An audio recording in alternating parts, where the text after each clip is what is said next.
A shocking investigation by the UN Watch Group has revealed that a group of 3,000 UNRWA teachers, that's the UN body for Palestinian civilians in Gaza, praised and celebrated Hamas's October 7th massacre in an internal Telegram channel.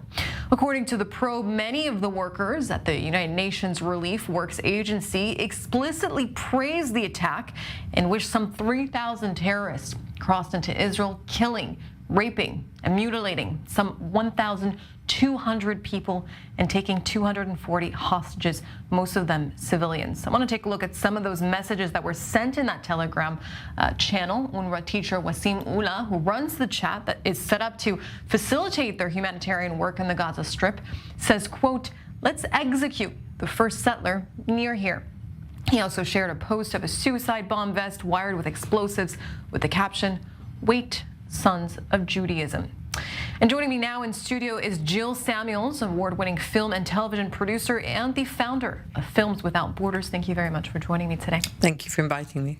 Now, before we discuss the work that you've been doing, I want to discuss with you a little bit this probe on these UNRWA teachers. We're seeing yet another example of how UNRWA's workers there on the ground are supporting Hamas.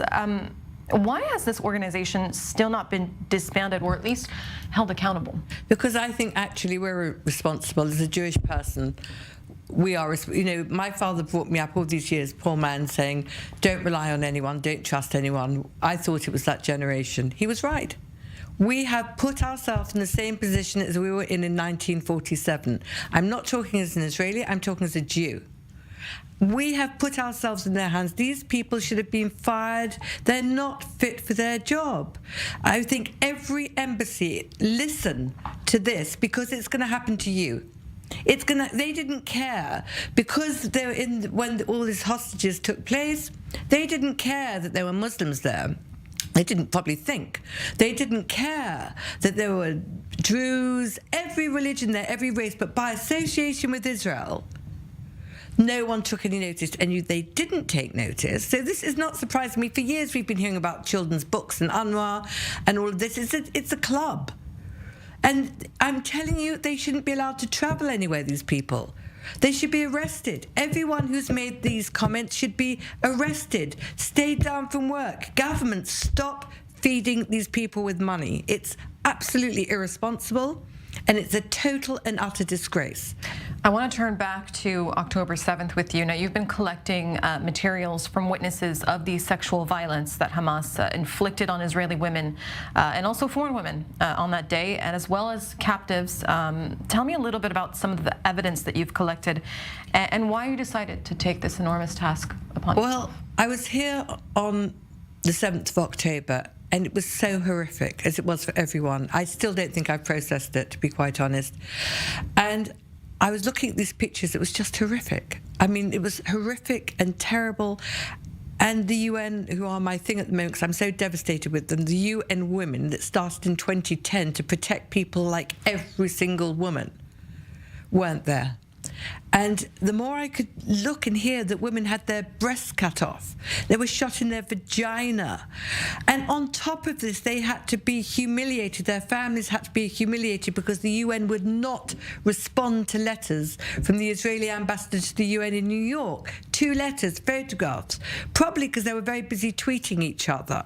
I mean, it's absolutely ridiculous. Sima Bahas, the head of the UN, was tweeting about Israel bombing a hospital, which wasn't even true. And then her sidekick, Sarah Douglas, who's the Deputy Chief of Peace and Security and Resilience at the UN, was ticking 150 things saying, yes, yes, yes.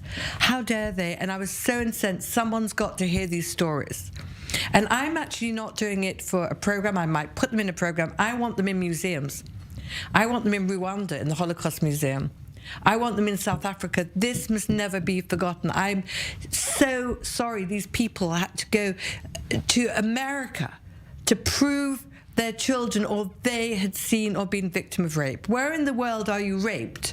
Then you have to fly hundreds and thousands of miles to prove this happened to you. Absolutely. Extraordinary.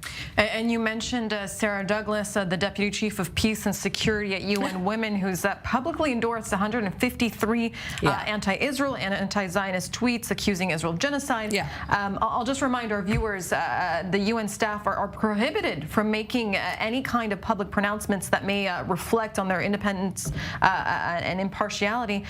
And the UN has yet to reprimand her at all for her violations. Well, I mean, let's not be surprised. I mean, I have to tell you something. We have to set up our own body. We cannot go through this again, get a respected body in Europe, an international commission like Zacha, I think you call it, is recognised by the UN. They actually recognise something here because they're so brilliant. Israel has the capabilities to do anything. The women here are phenomenal. You only have to look around and see what they're doing now. The women are incredible. We need to have our own organisations in Europe where they can reach out to people. We never have to rely on the ridiculous Red Cross again. We never have to rely on this ridiculous woman who's never been investigated, spends a whole day. Why aren't they here?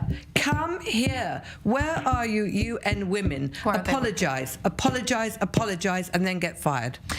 There's been more herring details emerging on the conditions that some of these hostages are held in. Aviva Siegel, who was held captive for 50 days, told the Israeli parliament on Tuesday that she personally witnessed a hostage being tortured and saw signs that another fellow hostage was sexually abused by a Hamas guard, adding to the growing evidence that we know here in Israel that Hamas has weaponized sexual violence and is most likely still sexually violating these victims in captivity, and yet the resounding silence from the UN and international women's rights groups speaks volumes. Well, first of all these groups, as a Jew, a British Jew, I feel let down by Britain. There isn't one voice I personally have heard from Britain. It's a disgrace.